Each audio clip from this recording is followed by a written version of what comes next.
Hello, everybody. We're going to get started in just a minute. We've got thousands of people here. This is the place to be at 3 p.m. Eastern time on a Thursday, talking about how we save democracy. Let us know where you're coming in from. Leah and I right now are in the DC area. Hey, we got New Jersey in the house. Lisa, you won your first out, but we got Rhode Island and Chicago and Texas. Oh, it's going fast now. It's going I fast. see Paris. Well, we have Paris. Michigan. I've heard there might be a April 5th hands-off event in Paris. There is. Already got over 3,000 people here. Welcome, welcome, welcome. We're going to get started soon. Most of this is about you all and the questions you've got. I see the heart emojis. We love it. Appreciate you being here. Thank you, thank you, thank you. North Carolina, Florida, Tampa, Placerville, Virginia Beach, Laurel, Maryland, Arlington, Talent, Oregon. Where's Talent, Oregon? Do you know? Oh, we're learning all about American geography and some international geography. See Tennessee, see California, Florida. Hey, folks. And folks will, so we'll get started. We're just going to let people trickle in for a second. Leah was gone last week. So actually, this is the first time we've both had our beautiful new background since when we've both been here, actually. Seen Missouri and New York City. Leah, I think let's give it 15 more seconds and then get started. Sounds good. So many of you have joined that I have to scroll down now to see. It keeps on coming. Oh, I love to see it. I love to see it. Thank you for introducing yourself. Let us know where you're from, what your Indivisible group name is. We're going to be celebrating a few new Indivisible groups from all across the world, actually, this time, who have joined. It's great to see. Let's go ahead and get started. You want to do it? Okay. So we have a ton of questions that have come in ahead of time, but we're going to just give you a little bit of an overview of why we're here, what we're doing together, and then get into mostly your Q&A. You're going to see me bend over some, and you're going to see me look up because we got a screen behind us with some of the questions that have come in. So I'm paying attention. I'm not multitasking. We are all here together talking about how we save democracy. And first of all, I want to say welcome new people. If you are joining for the first time, you are going to hear what I'm about to say for the first time. If you've been here for a while, you will have heard this a lot because we continue to be in a wave. This is still a wave moment. We had more Indivisible groups join in March than in any month at all, going back to 2017. And that is after the number of new Indivisible groups that joined in February beat the then record totals in December, January, and November, December, and January combined. So there is a wave happening right now, y'all. There are people who are on the ground watching what Musk is doing, watching what Trump is doing, watching what the congressional Republicans are doing, and saying, well, I'm going to do something about this. And you're starting your Indivisible groups. You're getting organized on the ground. You're showing up at town halls. This is what it takes. This is what it takes. We know, we say every time throughout history, internationally, domestically, there is no solution that anybody else has discovered to creeping authoritarianism other than normal, everyday folks raising up their hand and saying, okay, I guess I'm going to organize. That's what you all are doing. We love you for it. We appreciate you. It's an honor to be in this movement with you. I want to note this wave moment is not just a number on a page. There were, let's see, somewhere between 75 and 100 new Indivisible groups every week. Over the course of the last week, I just want to call out a few, and let's show some love to them, both in the chat and in your emojis. Shenandoah County, this is Shinco Indivisible. If you've never been to Shenandoah in Virginia, absolutely gorgeous, gorgeous place to visit. Highly recommend it. This one threw me off for a sec. Indivisible DeRigo. Do folks know this? I looked at, they're in Maine, very important election in Maine next year. Susan Collins is going to be trying to hold on to her Senate seat. She's always very concerned. I think she should be even more concerned now. But DeRigo is not a city or town in Maine. It is the state motto. And DeRigo Indivisible is actually covering north of Portland, several counties north of Portland. But what does the state motto mean? You see it? See it in the chat? Yes, somebody's got it in the chat, yeah. I lead. It means I lead. How great is that? Cool. Indivisible, I lead in Maine. You know who's not leading in Maine? Susan Collins, and she won't be for much longer in office either. Got a couple of Indivisible groups in Alabama over the last couple of weeks, or in the last week.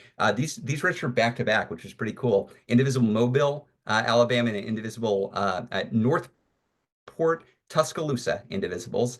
Leah's family is all in Alabama, so we go out there a lot. Also very beautiful country out there. Indivisible Georgia 8 in Byron, Georgia, about an hour and a half south of Atlanta, joined in the last week. Obviously, one of the most vulnerable Democratic senators up for re-election next year is running in Georgia, John Ossoff. We need to see him win his re-election. Great to have you on board, Indivisible Georgia 8. Indivisible Lincoln County, North Carolina, in Denver, Not Denver, Colorado, Denver, North Carolina, but just north of Charlotte. Great to have you. Northern Lights Indivisible in Rhinelander, Wisconsin. You all have an important election next week for the Supreme Court seat, which Elon Musk has pumped, what, $20 million plus into to try to buy that seat. We're standing behind you in Rhinelander and across the state. Great to have you, Northern Lights Indivisible. Indivisible, Iowa, Black Hawk County in Waterloo, Iowa, right there, middle north of the state. We have Moscow Indivisible. No, no, no. Trump is from Moscow. He's with Moscow. We have Moscow, Idaho. Indivisible, Indivisible Moscow in Moscow, Idaho, just formed in the last week. Love to see it. Juneau Indivisible is brand new to us too. Alaska also has a very important Senate election coming up next year. And then just a couple, we'll get into it. I just love learning about where you are all coming from, and also just like feeling the sense of this nationwide movement in blue states, red states, purple states, rural areas, suburban areas, urban areas, but not just in America either anymore. In the last week, we've had Indivisible Ireland form in Dublin. If you're on the call, let us know. And Indivisible Ottawa in Canada. We stand strong And we send with our solidarity to Canada. solidarity with Canada, right on. And actually, you know what? I want to give another shout out to somebody really near and dear to my heart. I don't know them personally, but I've seen their work. Shout out to the special people on the call who are MAGA infiltrators. You heard that right. We have MAGA infiltrators in our midst, y'all, on this public call. They found us. They found us. They found this public call that we advertise and we tell everybody about, and we want a lot of people. They identified that we're doing this. They figured it out. Look, we're a pro-democracy movement. You're welcome. Look, I know a lot of Trump supporters were looking for lower price of eggs and bread, and they got this fascist nut in the White House. You're probably looking for ways to organize too. Welcome. I found out about the MAGA infiltrators because I saw some of the work on this Nazi bot site. It used to be called Twitter. Now it's called X. But the funny thing about these MAGA infiltrators, the clips that they took from this call from last week, you know what they harped on? They're like, oh my gosh, look at these Indivisible folks who are organizing. They harped on that we were recommending that people use Signal because we got a question about how do we feel about text messages? How do we communicate with each other? And they said, they're recommending people use this. What are they hiding? They're telling people to use Signal. Can you imagine? And look, I just want to set the record straight for you, Magas. Look, we recommend Signal because we don't trust the billionaires who are aligned with the fascist state to actually keep our private communications private. If you trust those billionaires aligned with the fascist state, more power to you. You should keep on texting, keep on using WhatsApp, keep on doing whatever it is you do in your little groups of fellow MAGAs. Here's what I'll commit to you, and this is to the Indivisibles and everybody else on the call, including the MAGAs. I confirm right here and now that in all of my Signal chains, I will not add Jeffrey Goldberg to any of the group chats. I won't do that.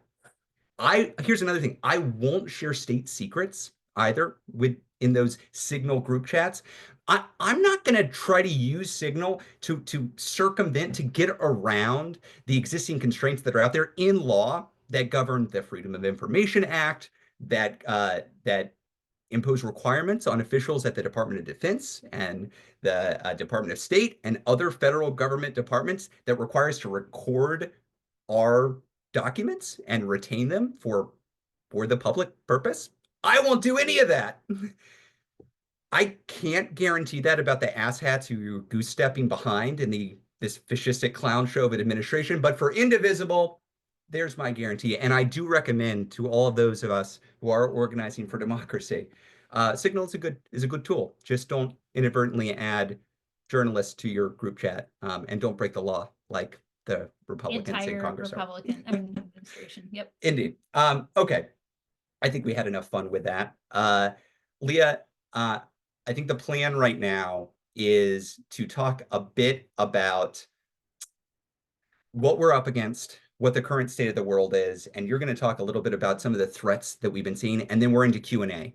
I do want to note, as we saw in this Signal fiasco, we have malicious opponents. They mean to do a lot of damage, but they're Muppets. They're malicious Muppets. They're clowns. They're buffoons. They can't find their asses with both hands. and they can't start a signal chain without adding journalists. Who are we? Who are we on this call? The 5,000 or so folks who are leading indivisible groups, joining indivisible groups, and fighting back on this call. We are the opposition. We are the opposition, and throughout history, there has not been a successful fight against creeping authoritarians engaged in authoritarian buffoonery other than the opposition organizing, unifying, and fighting back on the ground. We organize peacefully, we organize to share our voice, we organize to push our elected official, and we do it all out in the open, y'all. That's what these calls are about. We're discussing strategy, tactics, goals, messaging. That's what we're doing here together. We're building a pro-democracy opposition movement. Leah, what about these calls? Do you want to cover the ground rule for this? Okay, so how does this work? So we are going to do mostly Q&A. We're going to cover a few items of business up front, but mostly Q&A, mostly live, some submitted in advance when you registered. We're going to be using the Q&A function that's at the on the bar at the bottom of your screen in order to take questions. There's a cute little upvoting function there, so you can vote for the questions that you want to see. We're going to try and take mostly from the top and the most popular, so we get to the things that people most want to hear about. This is going to be recorded and it will be sent out to everyone who registered. So you can watch it again, or you can clip it, I guess, if you're, Send it to your MAGA pals. Yeah. We will post links in the chat. So we will also, and we will follow up with those in the follow-up email as well. So if the chat's moving too fast, you missed something, don't worry, you're going to get it afterwards. Yep. Finally, mutual respect. We are talking about stuff that is heavy and scary and hard. It can be tough to talk about all that and process it together. We want to make sure that our chat box remains a space that is constructive and collaborative and where we lift each other up. We got to organize together. We got to build together. We got to do that from a place of respect and love for each other. So let's try and honor that in the chat. That's great. I want to go pretty quickly because we got so many questions. I'm just noting, and I'm looking at the questions now. We already have 528 votes for Chelsea's top question. Go to that Q&A section, put in your own question, get votes.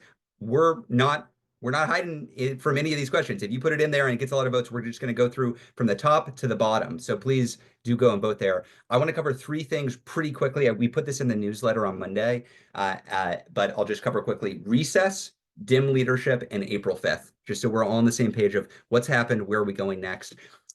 Thank you to everybody who participated in congressional recess last week. Can I get some signal in either in the emojis or the chat? Did you see, did you read about local indivisible groups, town halls, missing member town halls?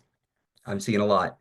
Look, it was overwhelming, y'all. And talking to people on Capitol Hill about this, they're overwhelmed with just how much people are showing up in this moment, and it's directly impacting things. I'm going to get to how it's impacting things, but we tracked about 200 indivisible events. The vast majority of those were missing member town halls. So Republicans who were scared and hiding from their constituents because they're embarrassed about Trump and Musk. They're hiding from their constituents, but you indivisible groups, you're showing up in chicken costumes, or you're showing up with cardboard cutouts or with funny masks, and you're inviting other elected officials and media and other constituents to put pressure on these Republicans.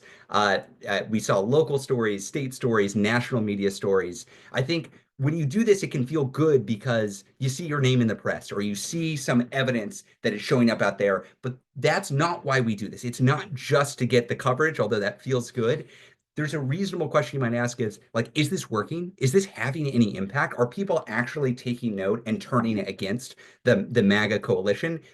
You bet your ass it is. And we got some very clear signs of this just this week. In a special election in Lancaster, Pennsylvania, this week for a state Senate seat. This is a state Senate seat that has been represented by a Republican since 1889. It is a state Senate seat that went for Donald Trump by 15 points. A Democrat just won that seat in a special election this week.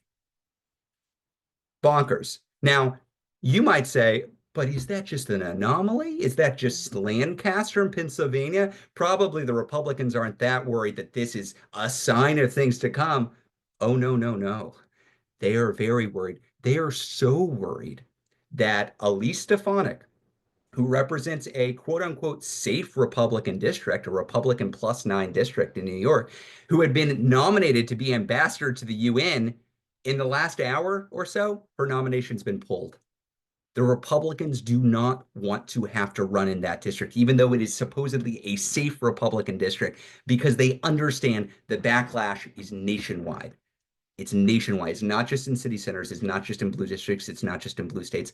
It's everywhere. People do not like Elon Musk. People do not like Project 2025. People do not like you menacing the courts and the democracy and their social security checks. They don't like that. And the Republicans are seeing the same signs as us right now. You should feel really good. You should feel really good. If you are participating in building this backlash and organizing it, it is having a direct impact on politics at the national level. And it's not just Republicans. So this is the second thing I want to talk about, dim leadership. So Leah and I had a piece published in The Guardian yesterday on Chuck Schumer and the indivisible call for him to step down from leadership. We did an emergency call a couple weeks ago after Schumer surrendered and voted for Mike Johnson's bill, John Thune's bill, the congressional Republicans, and Donald Trump's funding bill. 91% of indivisible leaders all across the country said Schumer should step down. So we called for him to step down. Since then, indivisible groups and others have been asking members of town hall. Specifically, we've had two instances of this. Democrats Delia Ramirez and Glenn Ivey. Delia Ramirez in Illinois, Glenn Ivey in Maryland, were both asked at a town hall, so do you think Chuck Schumer should step down from leadership? They both said, yes. Why haven't there been more? Why haven't more Democrats on the House side or Senate side come out and said, hey, Chuck Schumer should step down. We need new leadership in this moment. Here's what one member of Congress told me directly. This is a friendly member of Congress. Here's what they said. Well, nobody has asked me at a town hall yet. If they did, I probably would. I'm serious, y'all. I'm paraphrasing, but that's almost a direct quote from a member of Congress. If you want a party that supports leaders who are actually fighting for us, ask them. Ask them. Ask them. Really, that's what you have to do. Chuck Schumer has a 22% approval rate nationwide. There is nobody outside of the DC Beltway that thinks that he's seriously suited for this moment. He told Chris Hayes last week he doesn't think we're in a crisis. I have a lot of respect for Chuck Schumer. I think he's accomplished a whole bunch. I think it's quite clear he's not the leader for this moment. And I think rank and file Democrats across the country believe that too. But I want to be clear, our arguments for new Democratic leadership are best when situated within a broader fight to fracture MAGA. Our enemies are not the Democrats. Our enemy isn't Chuck Schumer. Our enemy isn't Democratic leadership. We are trying to prevent a authoritarian takeover of government. And when we do work on the ground, like showing up at these Republican town halls, like showing up in these red states, it gives us credibility to call for better leaders. That's why I'm able to go to Democratic members and say, we were in 120 states and districts of Republicans last week. We are doing the work on the ground. We want our Democratic electeds to do it too. So keep up the fight. Wherever you are, if you got a Republican, you know what to do. If you got a Democrat, you know what to do. We all have a role to play. And speaking of a role to play, last thing I'll say, and Leah, then you take it over. April 5th, hands off on April 5th. We're a little bit less than more than a week out. This is shaping up to be the biggest single day protest in the last several years of American history. We'll see how big it gets. We're coming up to maybe 800 local events all across the country.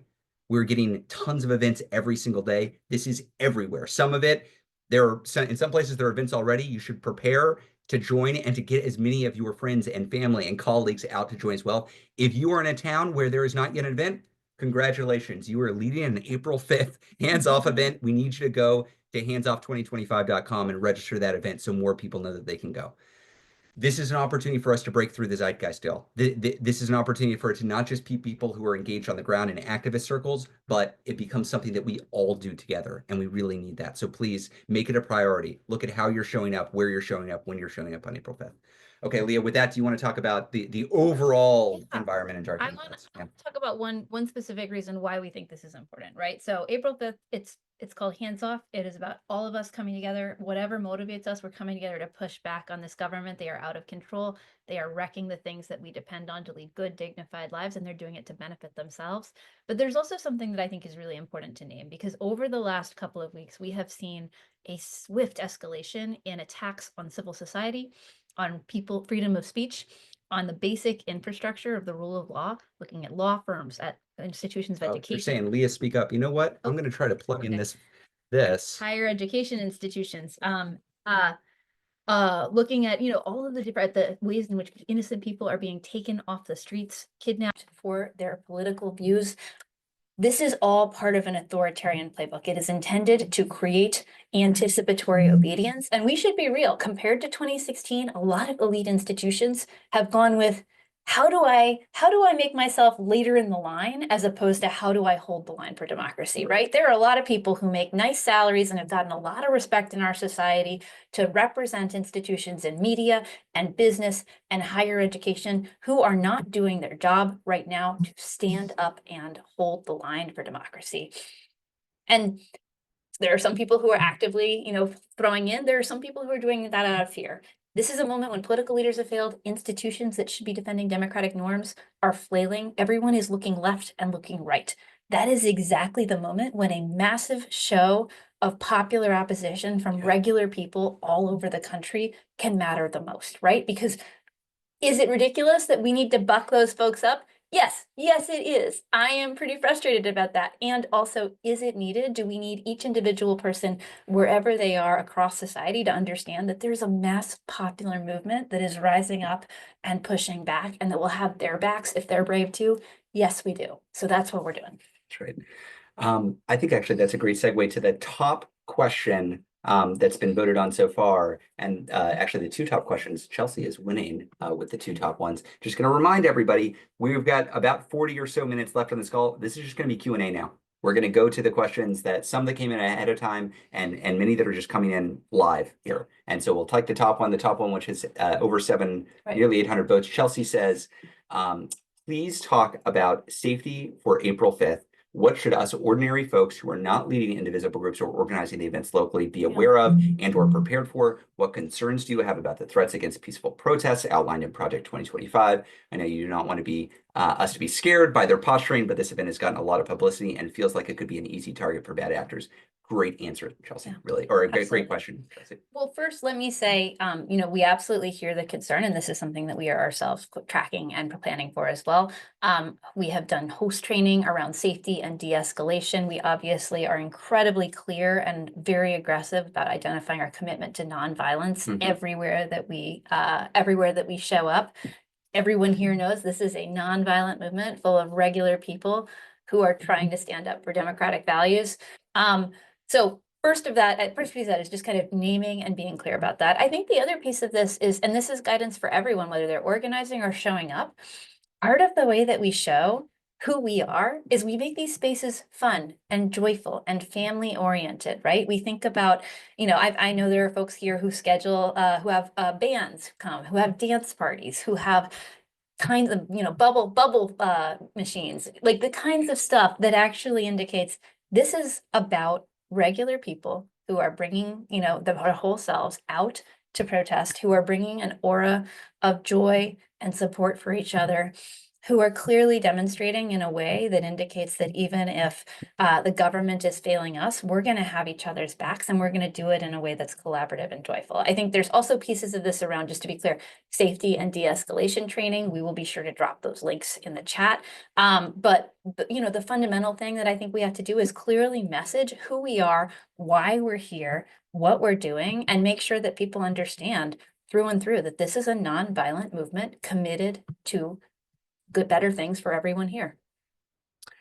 Well said. Well said. The other thing I will say too on this is, I think it's important to name that this is also part of the anticipatory obedience playbook, Yes. right? It is not that there is not a real threat of, folks on the other side who are going to show up, create disturbances, make threats. It is, however, that those threats are also intended to, in advance, suppress peaceful protests, peaceful attendance, peaceful opposition. So this is part of that theory of kind of like, if we can make them afraid to go out and say something in the first place, then we don't even have to deal with that round of protests. So I think we've got to recognize that while we need to take steps to be clear, to message ourselves, to be ready and trained on de-escalation in our own safety protocols, we also have to recognize that this threat cycle is part of the authoritarian playbook as well.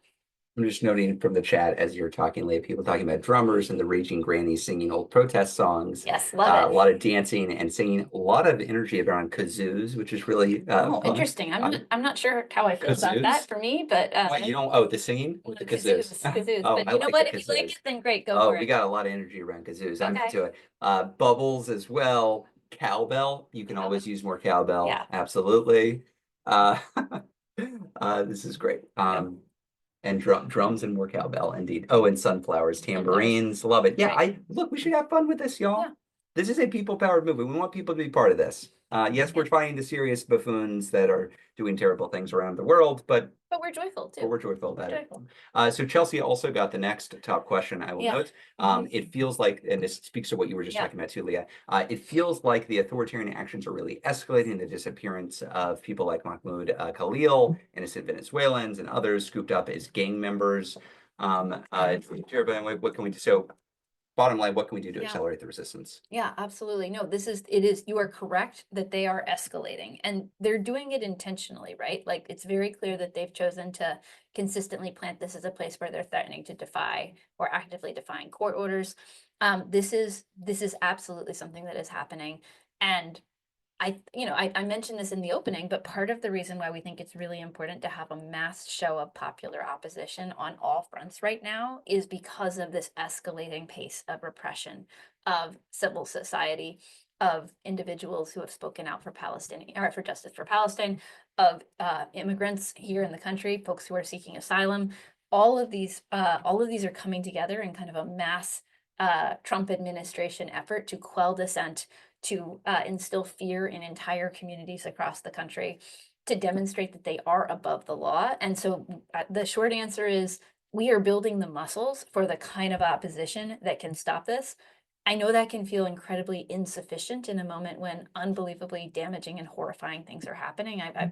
Folks haven't read the accounts of the personal stories of the Venezuelan men who have been disappeared into this torture prison in El Salvador. I really encourage you to do them. They're absolutely horrifying.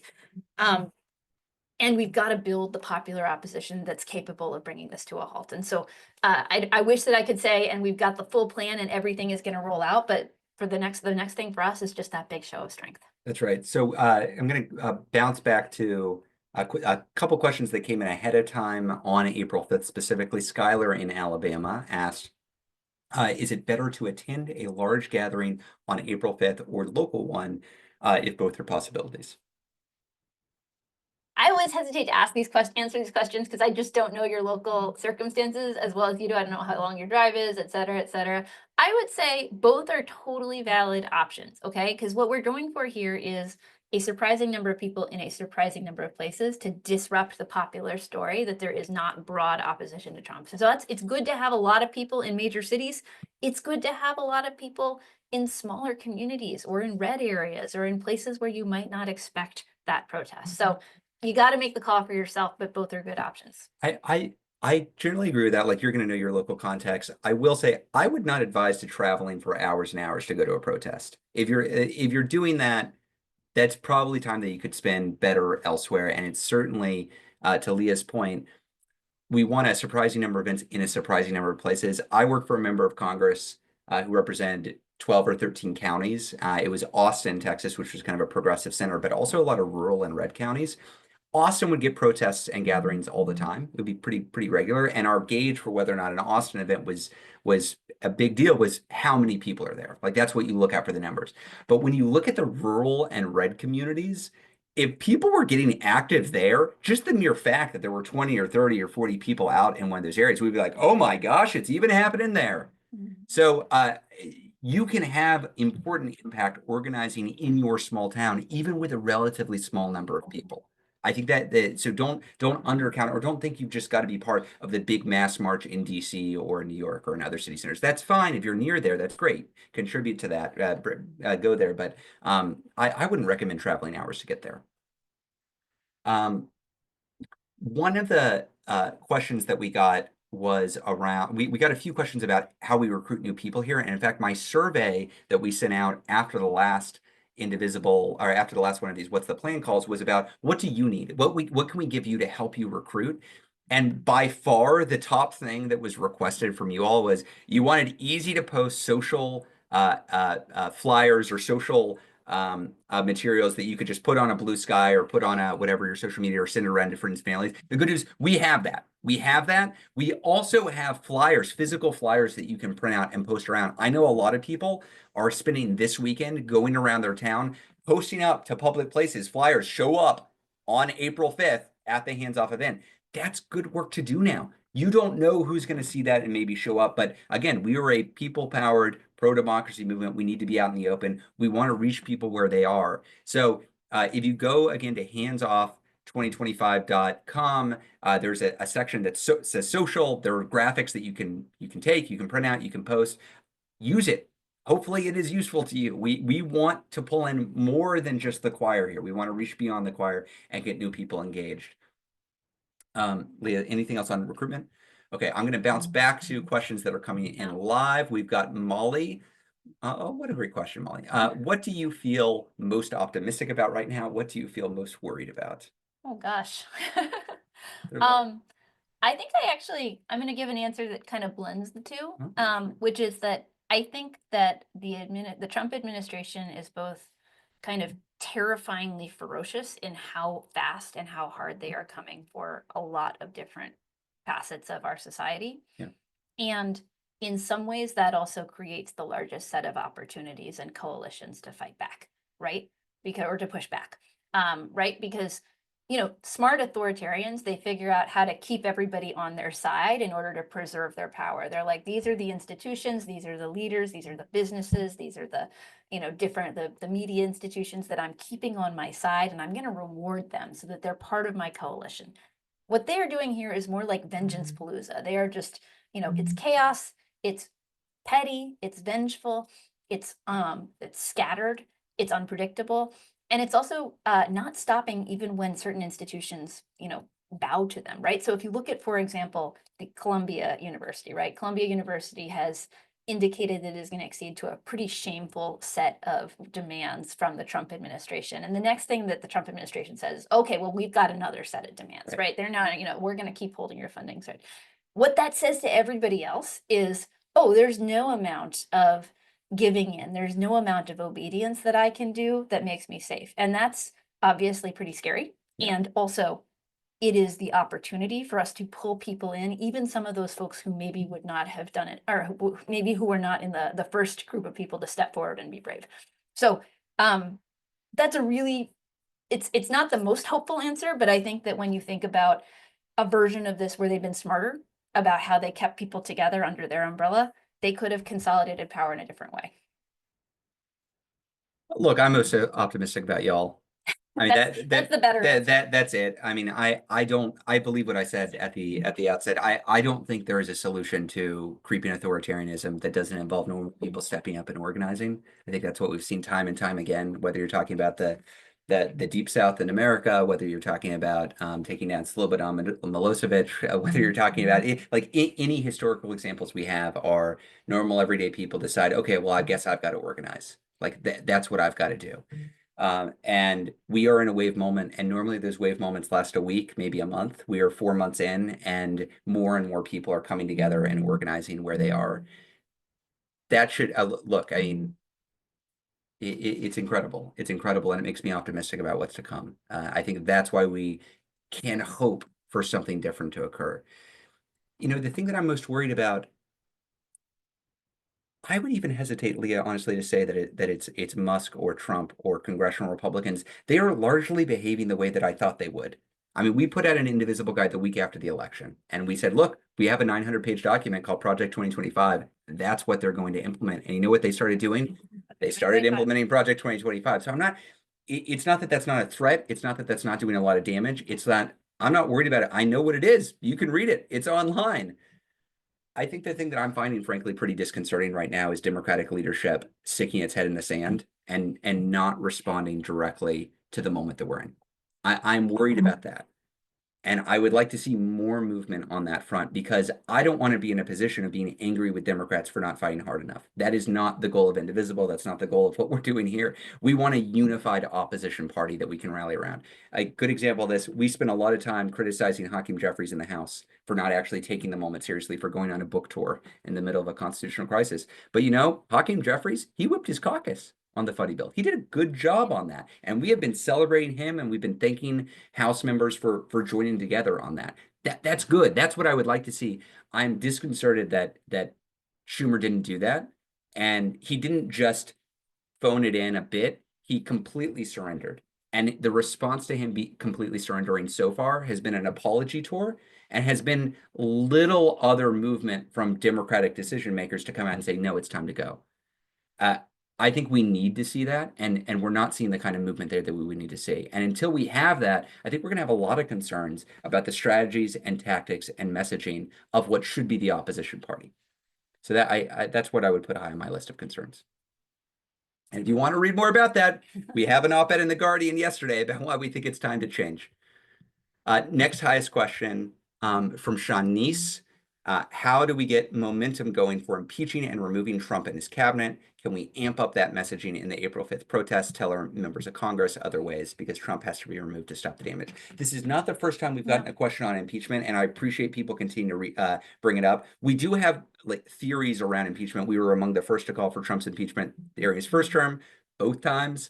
So we are well acquainted with not just the call for impeachment, but the need to push sometimes Democratic electeds to get on board with impeachment, Shawnees. But with that said, Leah, do you want to talk about our current thinking about impeachment? Yeah, I mean, I guess what I would say is I want to start by acknowledging that we're just so far off the map of normal politics right now that I think a very reasonable thing is he's done like 18 different things that merit impeachment. Why are we not pushing impeachment as a central strategy? Right. Yeah. And the short version is he has indeed done a zillion different things that would totally merit impeachment. And also right now, our focus is on how do we strategically elevate the issues, the conflicts, the stories that are going to build our coalition and fracture theirs. And our assessment, and the reason why we've talked about hands off as the framing for April 5th, for example, is that there are a bunch of things that are happening right now that have real and personal and alarming consequences for people all over this country that we have a chance to reach them on, whether it is attacks on our democracy and civil liberties, or whether it is attacks on Medicaid, Social Security, SNAP, government services, national parks, all of the things that are actually rolling out under the Trump-Musk umbrella, all of the things that they're going to put at stake in the upcoming reconciliation bill, where they're going to try and cut SNAP and Medicaid in order to give $1 zillion to a bunch of billionaires. All of that stuff, we want to kind of like lean into the real ways in which people need to be concerned that these rich people are out of control. They're taking things we depend on and they're doing it to benefit themselves in order to build to the majority that we need to push for other action. And so when we think about an issue in which campaigns we're focusing on, we're thinking about, is it going to fracture their coalition? Is it going to build our coalition? And impeachment right now is lower on the list than some of the really tangible stuff that impacts people's lives. Great. So I'm going to bounce to the questions that came in ahead of time just a second, but then we'll get back to the questions that came in or coming in live. Again, reminder, please vote on the questions and we'll go back to it. So we have a couple questions on how to resist Project 2025. Shauna from Massachusetts asks, how effective have the federal courts been in the fight to save democracy? I think is a great question that ties into some of our thoughts around the funding bill as well, Leah. Do you want to talk about the role of the courts right now? Yeah, I mean, so I guess what I'd say is that we've all got a complicated relationship with the courts in this country, because we do recognize that in the first Trump term, Donald Trump was able to appoint a lot of folks who've really functioned as Republican rubber stamps for a long time. And also, that doesn't mean that you give up on the courts as a role, as an institution, et cetera, right? The courts are sorry, off camera. The courts are still an important venue for fighting off some of the blatantly illegal and unconstitutional stuff that is happening. And we have seen a lot of success in blocking initial EOs that are nakedly unconstitutional, blocking some of the ways that the Musk Doge effort has rolled out, holding off various pieces of harm, or at minimum informing the Trump administration that they need to hold off those pieces of harm. Where we are getting to right now is escalatingly dangerous in terms of Trump's open defiance of various court orders. That is kind of the moment that we are in right now. There is going to be additional escalation. Some of these cases are heading towards the Supreme Court, and so we have to prepare in relation to that. But right now, we're pretty close to a point where they're really in open defiance of some of this stuff. I just agree with everything that Leah just said. I do want to underline something. One thing that we've heard from some Democratic electeds, and Chuck Schumer has said this explicitly, is he doesn't believe we're in a crisis yet. And the time at which he would say we're in a crisis is if there is a direct rejection of a court order. I disagree with that. I think we're in a constitutional crisis now. Indivisible believes we're in a constitutional crisis now. We side with the folks like Heather Cox Richardson and Timothy Snyder, Rachel Maddow, and others who are looking at the moment we're in and saying no, this is a crisis. We should be waking up to that fact now and fighting back with what we've got now. I don't think we should wait for some magical moment where Trump gives a big speech and says, I'm going to disobey John Roberts' order, and act as if until that point we are in normal politics. I think that is a good way to prevent any sort of organized opposition from forming if you act as if things are normal. That is the key strategic difference that we have with some folks like Chuck Schumer. We believe it's a crisis, and therefore it merits fighting back like it's a crisis. I don't think there's some magical thing that happens when Trump officially says no to X court order. I think we're far more likely to exist in this weird, uncomfortable in between place where Trump and Republicans are menacing the courts, are quasi disobeying, but have some amount of plausible deniability, and that maintains itself for quite some time. And so if you're waiting for somebody to say, great, it's a constitutional crisis because we've checked this box, I think we're going to be waiting too long. Question from Anne from Arizona.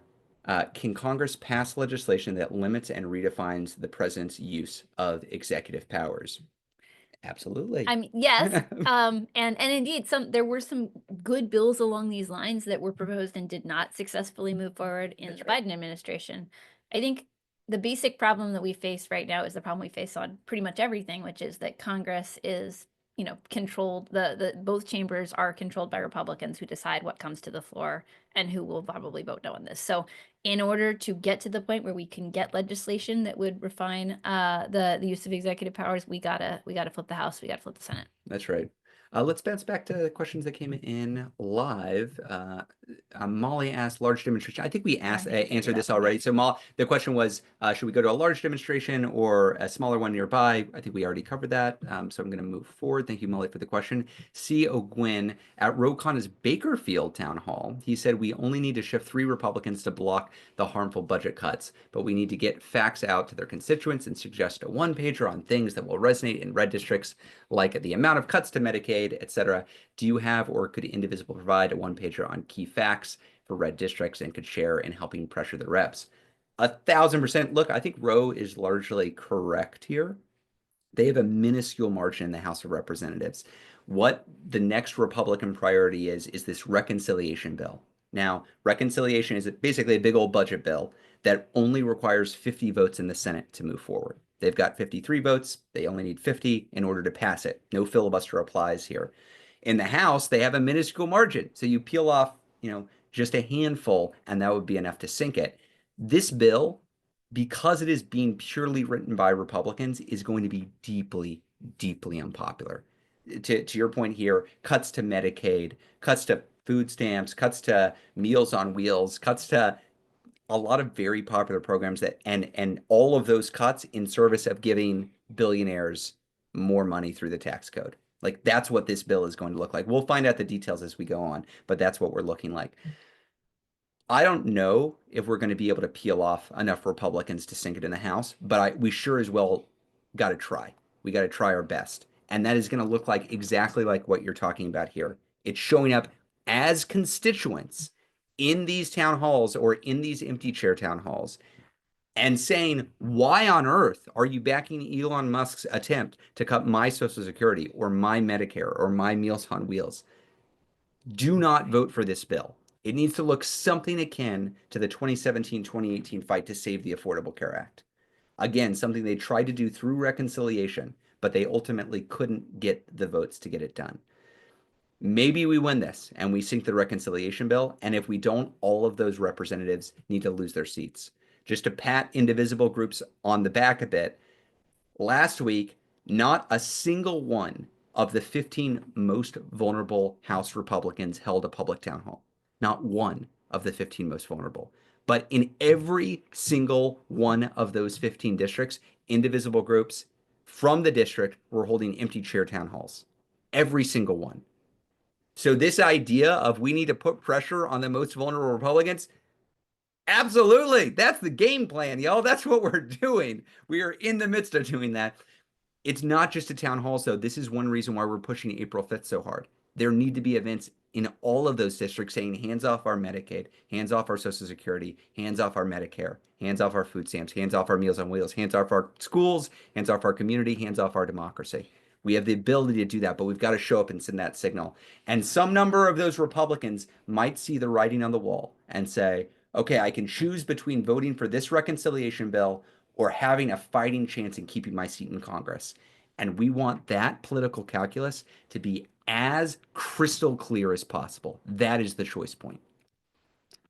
I want to make a quick intervention to pull out a question that I'm seeing come up in the chat several times, just because this is something that I've seen come up in other forums, and I want to just clear up a misconception. I've seen a few different questions that are sort of like, why won't Indivisible give a readout about what happened with the Ides of Trump postcard campaign?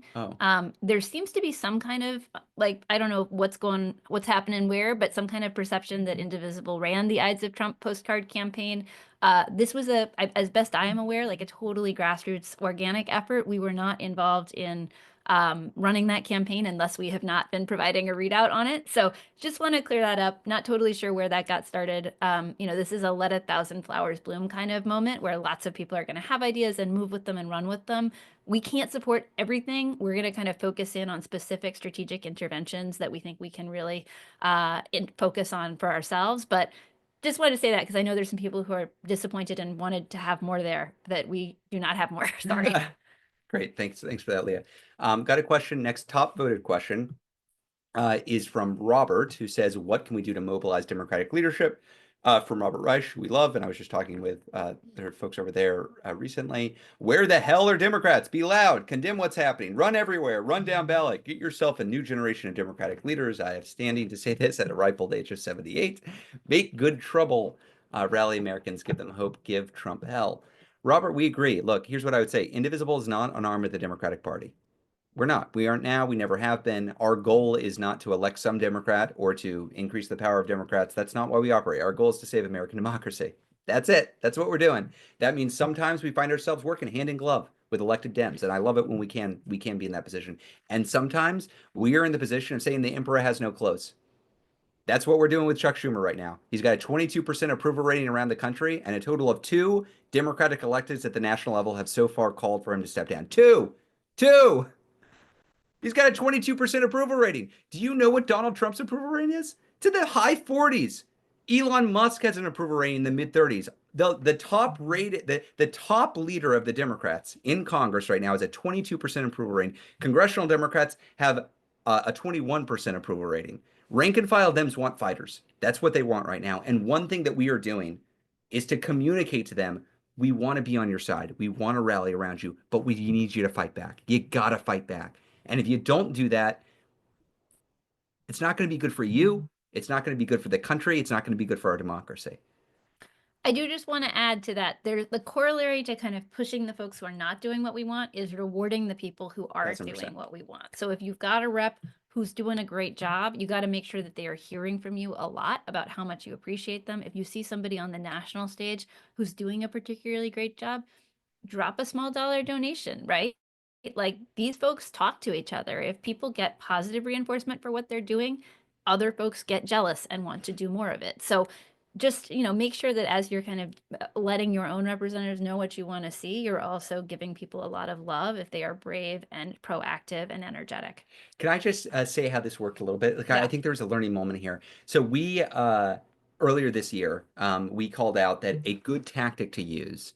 This is maybe in January. So a good tactic to use for Democrats who wanted to put pressure on MAGA would be to go to Republican districts and show up where they are not showing up. Hold these empty chair town halls as a Democrat to adjacent town halls. We did that years ago with Pramila Jayapal. I remember in 2017, 2018, we targeted some Republicans who weren't showing up.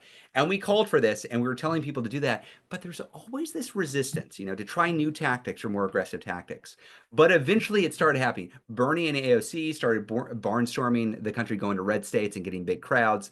We saw Tim Walz announce that he was going to go to some swing districts and hold this. And then a lot of members of Congress started reaching out to us saying, hey, we're thinking about going to this district. Do you think that would be good? Can we partner? And we're like, absolutely. This is great. You should be doing that. So things like this have a way of building. There are going to be some early movers who are the first person, like first folks who come out and try the tactic. And then others, exactly as Leah is saying, others are going to see that and say, oh, I want some of that good attention. How do I get that good attention? That's great. That is exactly how this should work. And we should provide that positive reinforcement when it does. Okay, next top question is if part of what we have is from Mandy, if part of what we have to do is get GOP Congress people to stand up, the insane events of the Signal chat and the missing service members would seem to be a perfect place for at least the veterans among them to take the exit. There are 61 GOP veterans in the House. How do we flip them? Let me just say, Mandy, I think if any House Republican had 1 ounce of integrity, they would have switched parties 3 months ago. They would have switched parties 5 years ago. Uh, this group is feckless. This group is cowardly. This group is more committed to their own immediate narrow political prospects than they are to any sense of duty or any sense of allegiance to the Constitution. Or they're MAGA true believers. Or they're MAGA true believers. The they are screwing over their own damn constituents, to be very clear, including the MAGAs who voted for them, even if you don't agree with the MAGAs. So I think you're absolutely right that they should flip. It is inexcusable that they aren't flipping parties. And also, everything that I've seen thus far, even from the most quote unquote moderate Republicans in Congress, is that they are vastly more afraid of Donald Trump and Elon Musk than anything else. And they are very, very reluctant, at least at this point, to actually take the step and switch parties. The Adam Kinzingers of the world, the Liz Cheneys of the world, you know what happened to them? They lost their jobs. They got primaried, and the Republican Party excommunicated them. And every other Republican in Congress saw that and said, well, I'm not going to be one of those folks. That's the reality. I would love to see Republicans come over to our side, even ones that I disagree with on everything. I think we have to build a pro-democracy coalition that doesn't just include Kamala Harris voters that are newly energized, doesn't just include non-voters who didn't show up. It's got to include MAGA voters too. It's got to include Trump voters. Trump voters. Yeah, that's what I mean. Voters. Yeah, Trump voters who wanted lower prices of eggs and are being bamboozled by this administration and Congress. So I would welcome them with cheers and parades. We would do that. But I currently don't see a big path to do that. That doesn't look like what we've just talked about, which is show up in their district and make clear that their own damn constituents oppose what they're doing. I think, I mean, just to try and recap that too, I don't think it's a matter of changing minds right now. I think it's a matter of changing incentives. Yeah, that's what we're doing. Yeah. We're organizing to change the conditions in which they are operating. If we could change their minds by, appealing to their integrity, a lot of things would have gone differently in recent years. Let's put it that way. Indeed. A couple questions that came in ahead of time. There were some questions about what's next for Dems. Do we wait for a national? William from Georgia asked, do we wait for a national opposition leader to emerge?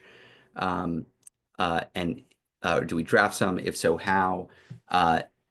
Celine in Tennessee asked priorities and strategic goals for upcoming election cycle. And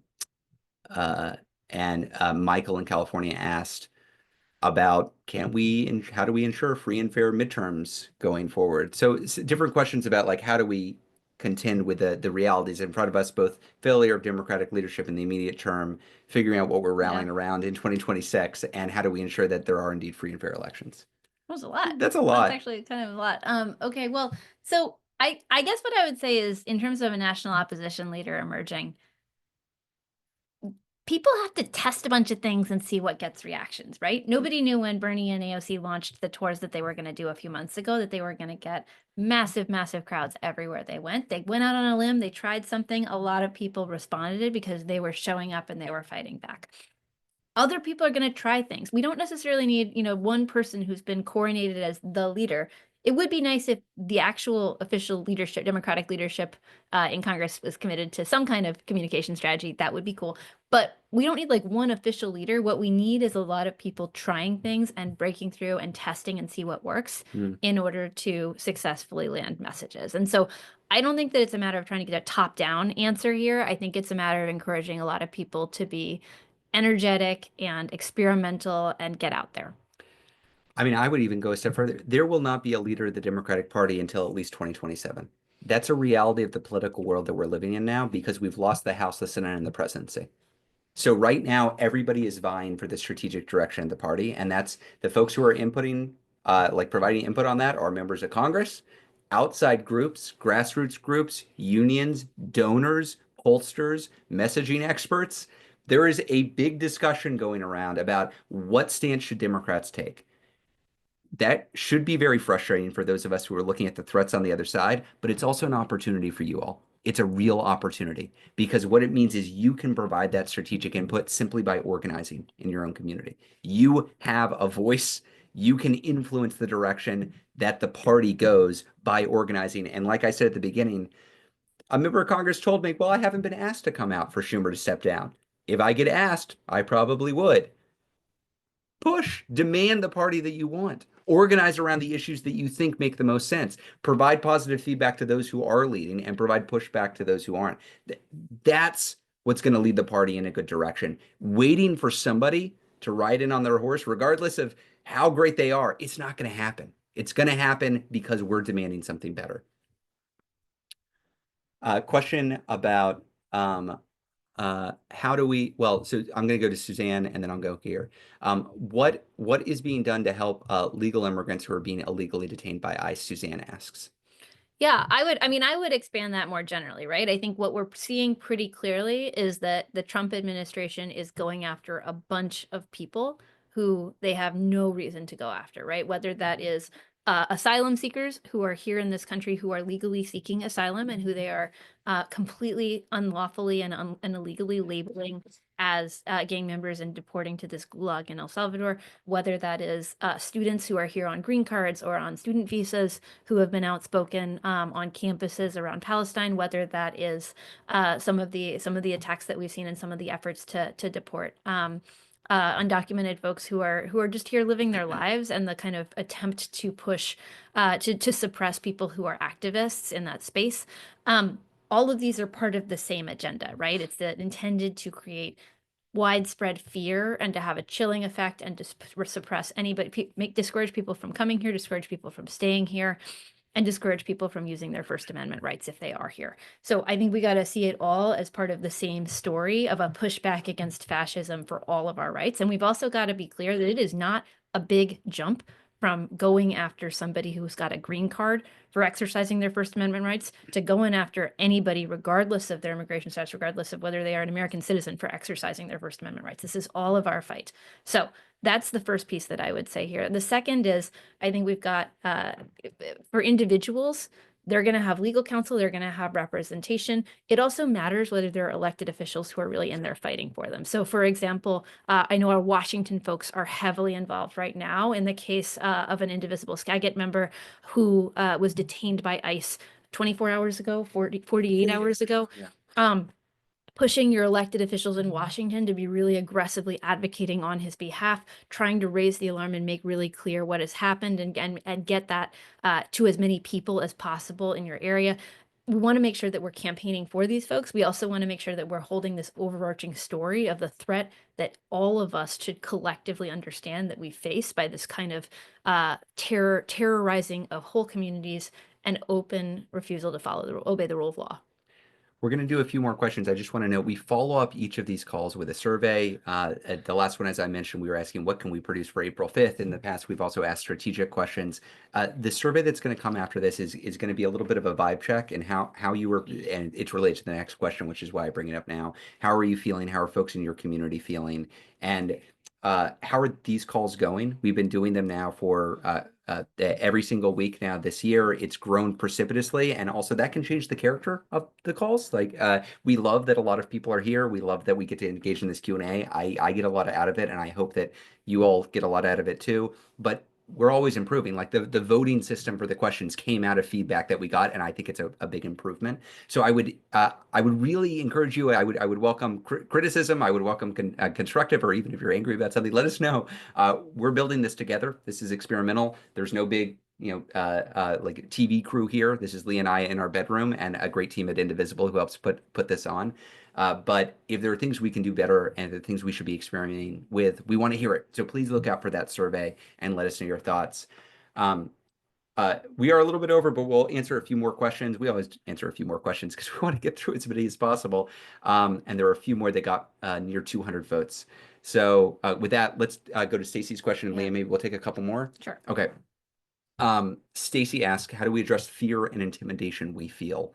I live in a very red and gun-toting area, so whenever blue dots get together, someone always mentions being afraid. It's a reality. The reality is that many people don't and didn't vote. Trump only won about 32%. I know our numbers would be even larger for protests and resistance, but fear keeps some people sheltered. That's exactly right. The 32% does not outnumber us, but they do outnumber us in guns and threats.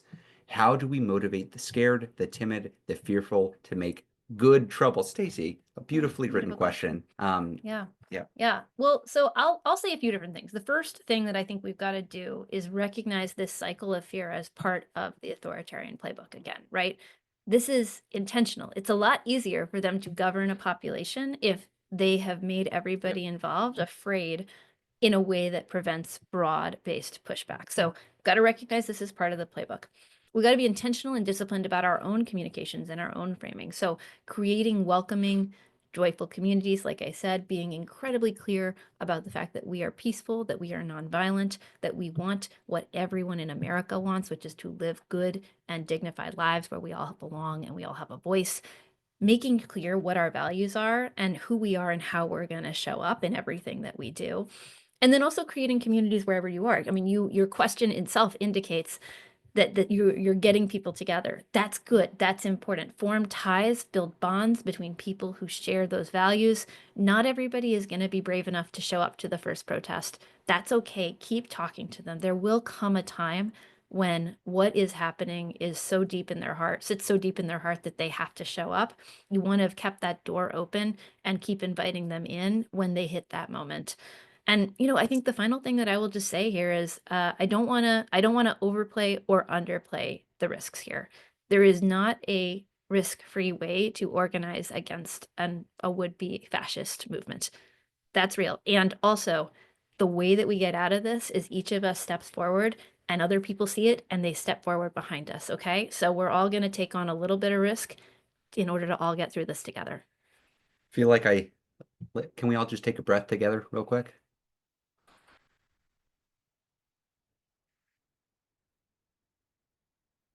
It's heavy, it's real, and also there are a lot of courageous people who are on this call right now, who are Right. around the country who are doing this. I'm thinking about Timothy Snyder right now because I wanted to reach out to him and I didn't have his direct contact info.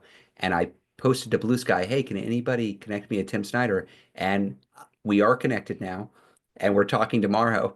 And we've been quoting Timothy Snyder a lot because right after the election, he had this comment. And for those who don't know, he's a historian who focuses on authoritarianism. And he had this great quote right after the election where he said, they want you to be alone. Nobody's going to fix this alone. That's not how this works. It's a rough quote. You're not alone in this. And if you're feeling alone, the best thing that you can do is reach out to your community because as we heard, there are a lot of folks, even those who didn't vote, even those who haven't been paying attention to the fight, who do not approve of what this administration, what this Congress, and what this billionaire in the White House is doing. They are going as quickly and as hard as possible, not because they are strong, but because they are weak. They are trying to jam this down our throats before we can do anything about it. And that comes from a place of weakness. They depend on the consent of the governed. We are the governed. We are in the majority. We are the opposition. And if we organize, they will lose. If we organize, we can stop much of what they're doing. If we organize, we can slow down the stuff that we can't stop. And if we organize, we fracture their coalition and we build ours. And that's not just some like inspirational bumper sticker. That's literally how this works. This is how we win advocacy fights. This is how we win elections. This is how we pick new leaders. This is how we drive the party in the direction that we want it to go. You are changing what is possible at the local, state, and federal level right now. That's real. That is real. And I can say that because I hear that from local, state, and federal elected officials. That's the reality we're living in right now. It's one that is very scary because there are malicious Muppets coming after everything we hold dear. And it's one in which thousands and thousands of people, many of whom were never active before, are now organizing in their own communities to fight for something better. And you're part of that. We're all part of that. Okay, I think we've gone on. I took too much time. We've gone on too much, maybe enough. Folks, we love these calls. Thank you for joining us. Every Thursday, 3 p.m. Please look out for the survey that's going to come into your inbox tomorrow. Let us know what we can do to improve. Let us know what you like. Let us know what could be improved, and we'll try to keep on building these things up. And until then, please recruit for your April 5th events. If you don't have one in your area, start one. If you got one in your area, think about putting some flyers up around town. Think about posting some stuff to social. Think about inviting new people to come out. We need new people in this movement. That's how we're going to win. Thank you all. See you next week. Thanks.